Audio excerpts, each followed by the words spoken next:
combating nutrition disinformation and general bull. It's Jimmy Rants. JimmyRants.com.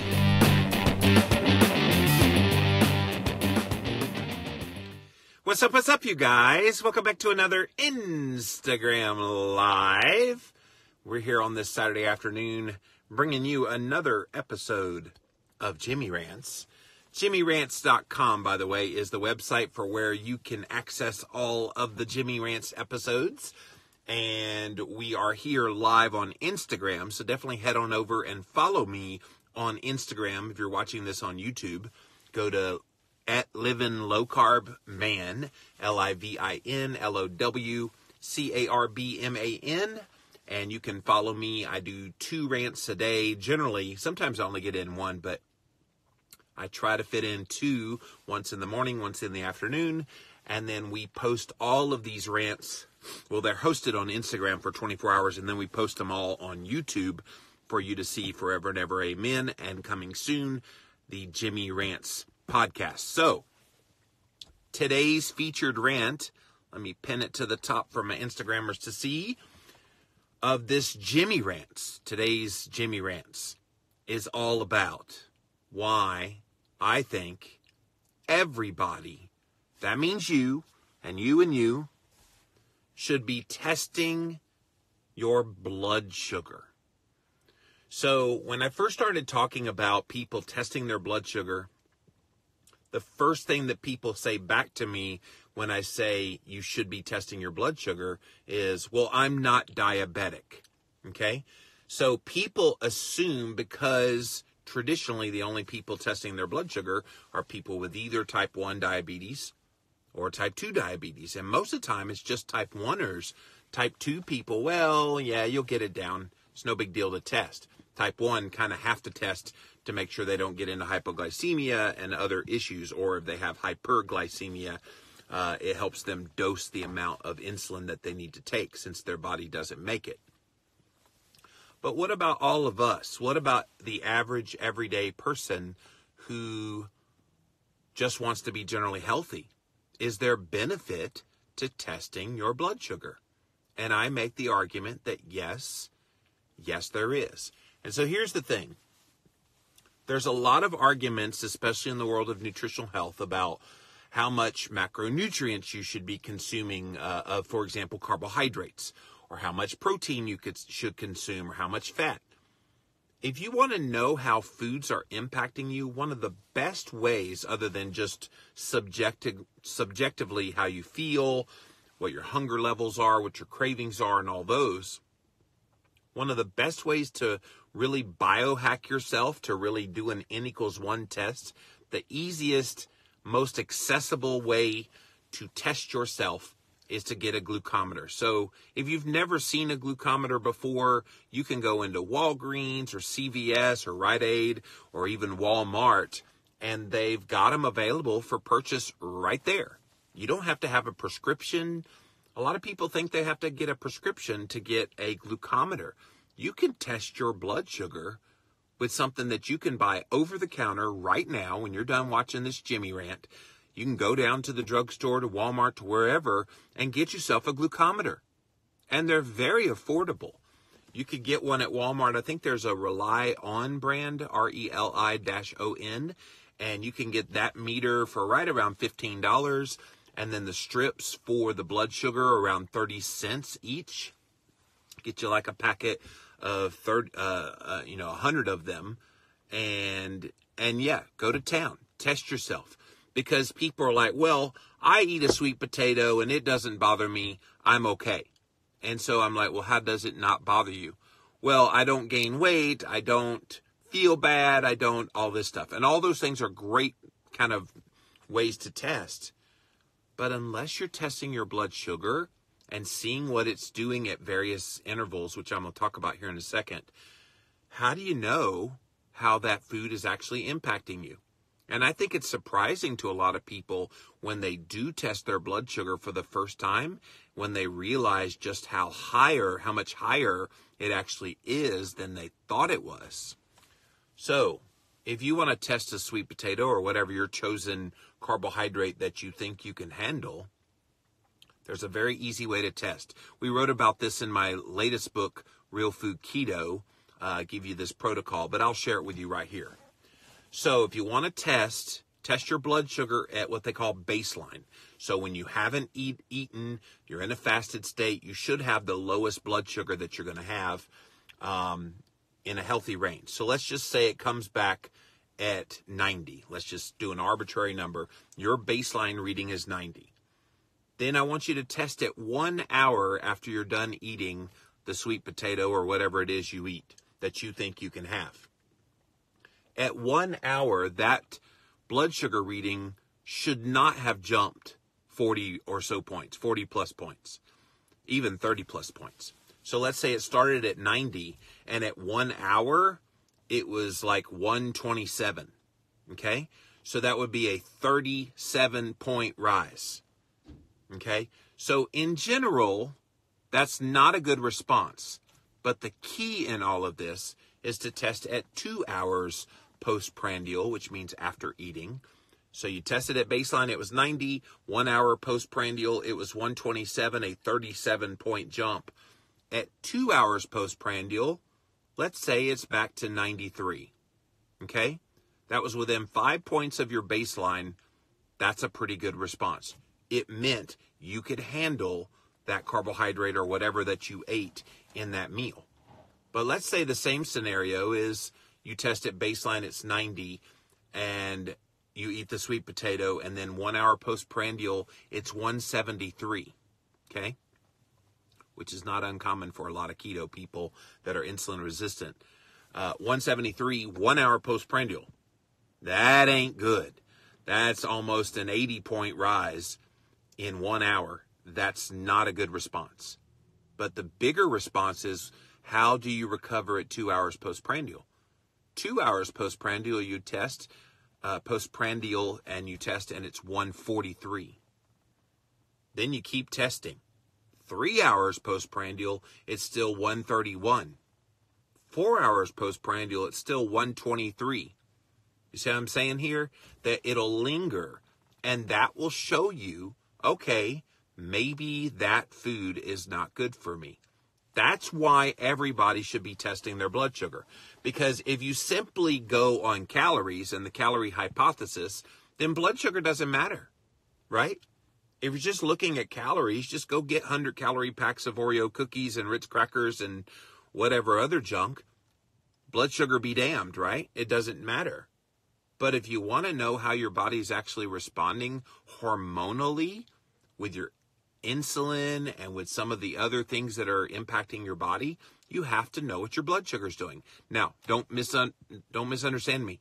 Blood sugar does not tell you what your insulin level is. People often say, well, what's my insulin doing when I have a blood sugar of 85? I'm like, heck if I know.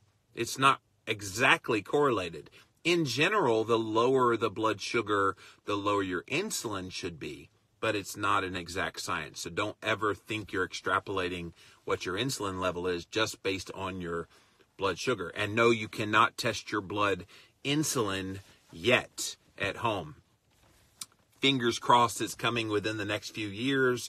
And I'm so investing a lot of money into that company because it's going to be a multi-billion-dollar company when it does come out, because it's huge to be able to test your insulin. But until that happens, you have to go to your doctor's office to do the insulin. But what you can do is test your blood sugar.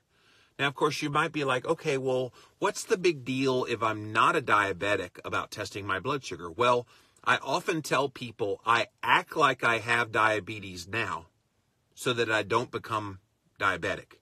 See what I'm saying? So if you're testing your blood sugar now, knowledge is power. Don't you want to know that if some food that you ate, or even, here's the thing, you guys, some stress or other lifestyle thing in your life, did you know that could impact your blood sugar? And if your blood sugar is impacted because of stress from an event in your life, like getting your Instagram completely deleted, that was pretty stressful this week, and having a hacker try to take over your business. You want to know what that's doing on your blood sugar levels. And so the only way you know is if you're testing. Now, some people say, well, I don't want to prick my finger. That hurts too much. get over that, because this is too valuable of information. I would argue that the blood sugar testing is far more revelatory about how you're doing in your state of health than the scale. A lot of people, they step on a scale every single day like it's the god of how they're doing in their health. The scale is like testing your total cholesterol. It doesn't really mean a darn thing. And yet your blood sugar means almost everything to your health. If you're consistently having readings well over 100, that ain't good. If you're consistently having readings that are in the 80s or below and you still feel great, that's pretty much a sign that you're doing really well in your whatever you're doing, diet and lifestyle change. So when you're keto, that should happen. You should see your blood sugar go down. I know my Keto Hacking MD podcast co-host, Dr. John Lemansky, he regularly has readings in the 70s on his blood sugar when he's keto and when he's fasting and doing these kinds of things. If he's a little more stressed, maybe it goes up into the upper 80s, low 90s. But he's able to see that quantifiably because he's testing his blood sugar. Now, me as an insulin-resistant man, I typically see levels in the 90s for my blood sugar on a regular basis. If I fast for a little while, I can see that blood sugar get down to the 60s, even into the 50s, and be completely normal. But again, I'm testing. I'm seeing how I feel. I'm quantifying. I'm seeing all of these things. So if you're not currently testing your blood sugar, you should be. Go get you a glucometer. And some people say, well, which brand of glucometer should I get? You know, there's a lot of debate about that. Well, you need to get this brand because it's the most precision extra. But the honest truth, they're all machines. They're all prone to flaw. And I would never tell you to just look at them for the absolute number that's on it. What you're looking for is the trend. So if you measure with one glucometer, okay, don't skip around other glucometers and then try to make apples to apples comparison with those different meters. You got to use the same meter. So if you're using the same meter, use it for everything that you do. Don't skip around meters because that'll start messing with the numbers and it won't give you any good information.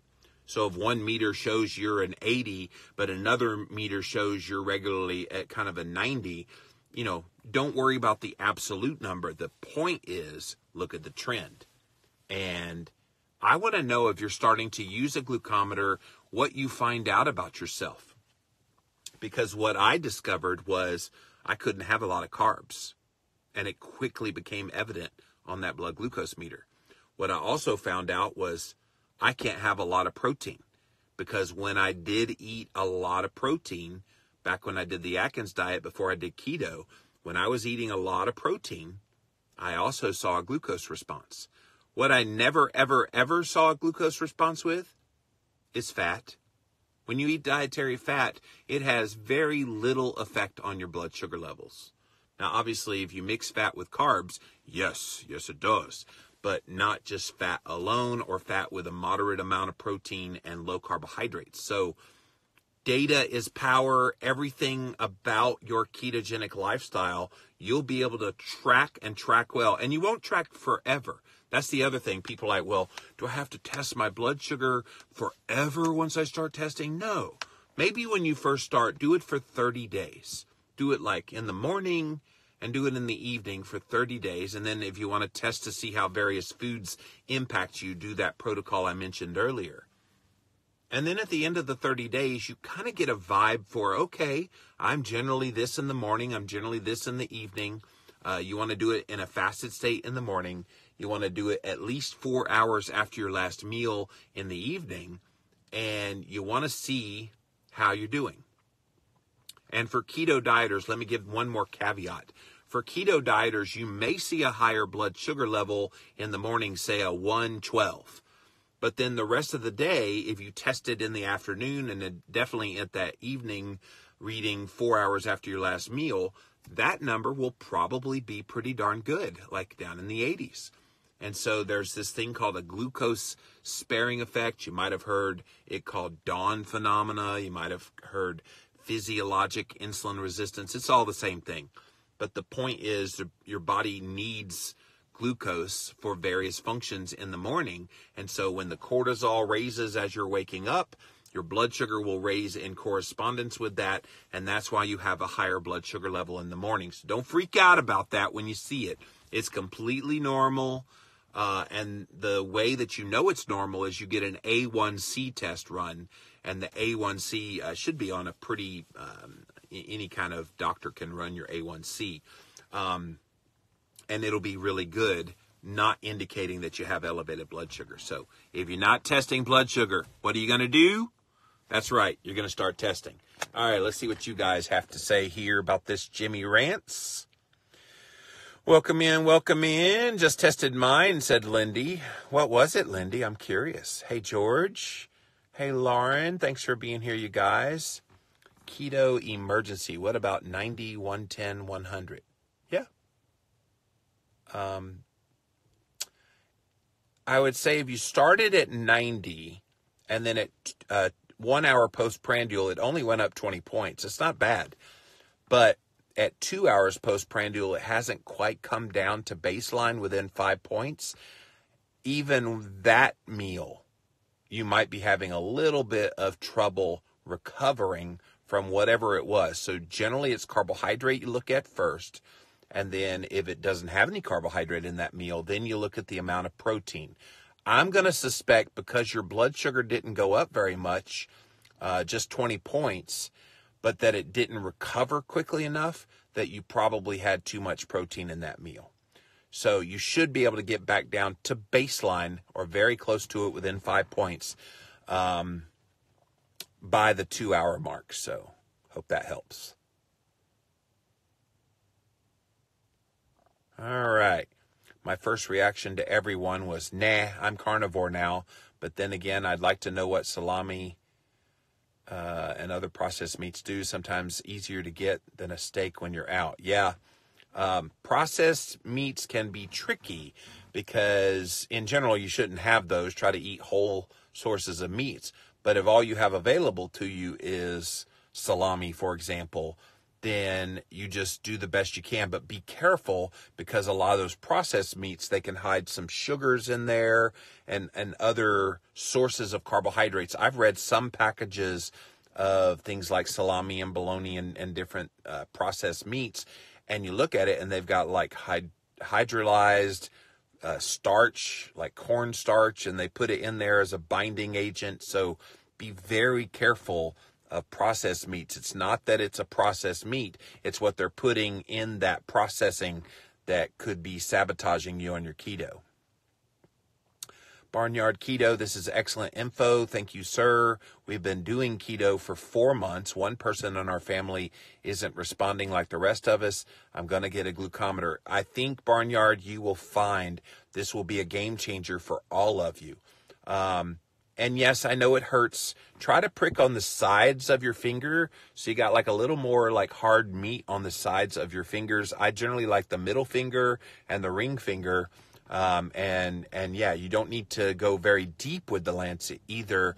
Put it on the highest setting so it barely pricks. Sometimes when you prick, if you'll blow out, like when you push it, blow out really hard, you won't feel a darn thing. So that's my little trick about how to deal with the pain of the lancet. Paul is keto, just finished a 3-day fast, checked mine 4 times a day. Very interesting results, which I wouldn't have known without testing. And again, Paul, you're proving my point of knowledge is power. And if you want to know exactly how you're doing, you can't just guess. People are like, well, I know my blood sugar's under control because I feel good. Maybe, but don't you want to know if something is getting out of whack? Maybe you don't. And a lot of people, I don't care. As long as I'm losing weight, as long as I feel good. Okay, great. But at some point, you may run into trouble, and this glucometer may give you clues long before you start having the trouble. Amy Marm Brewster says, I bought the Keto Mojo with the Bluetooth. I love it. All the possibilities with Heads Up Health. So, yeah, there's ways to track your data.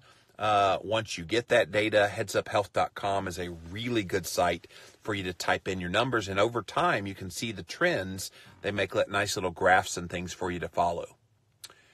Kat says she loves her Keto Mojo. Lindy's blood sugar right before she came on here was 75. That is rocking, my dear. Good job. Good job. Joyce Smart 4807. Have you heard of the blood glucose monitor that works scanning your skin? No poking the finger. So I know that the Apple Watch, they're working on that technology.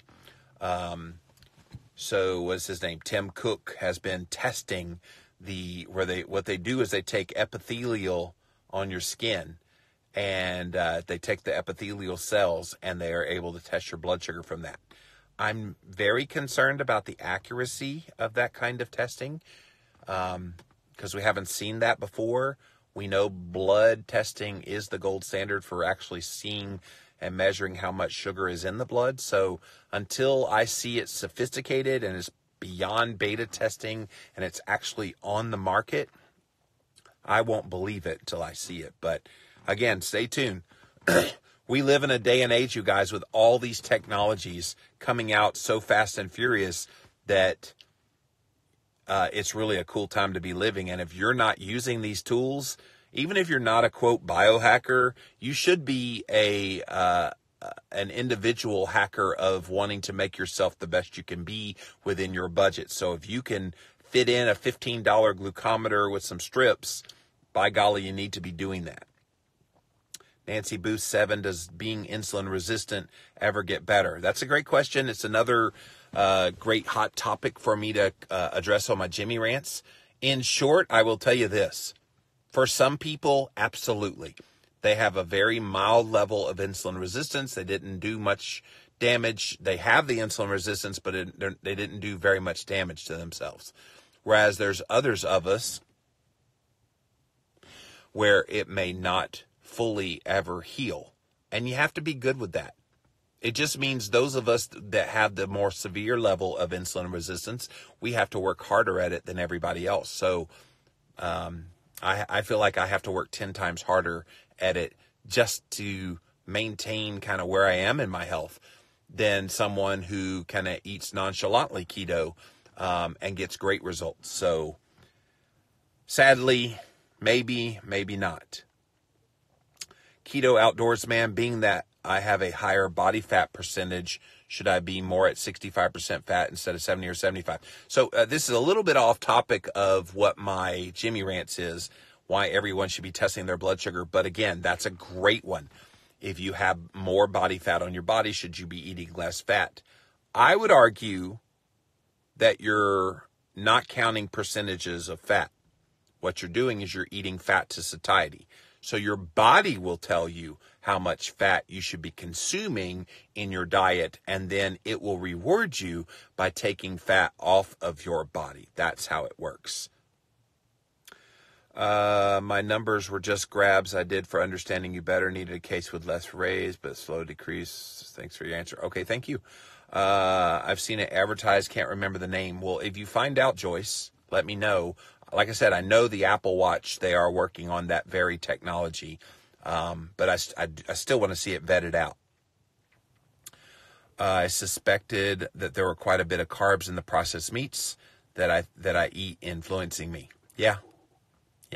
Or inferior, like even sometimes they use proteins as binding agents as well, and that added protein could be impacting you as well. All right, guys, that is it for this Jimmy Rants. Thank you for all the great interaction there. You guys down here on Instagram are amazing. And if you want to watch these live on Instagram, I do go live twice a day over at Instagram. Follow me at Livin' Low Carb Man. And you can watch these rants in the morning and the evening every single day. We try to do these. And then you can watch the replay on YouTube. We're housing all of those at jimmyrants.com. And coming very soon, we'll have some podcasts for you to listen to the Jimmy Rants in podcast form. We're going to try to keep those to right around 15-ish minutes. So they're very quick to listen to and to, remind you what we shared here on these Jimmy Rants. So guys, that's it with this Jimmy Rants. We'll see you guys again real soon. Bye.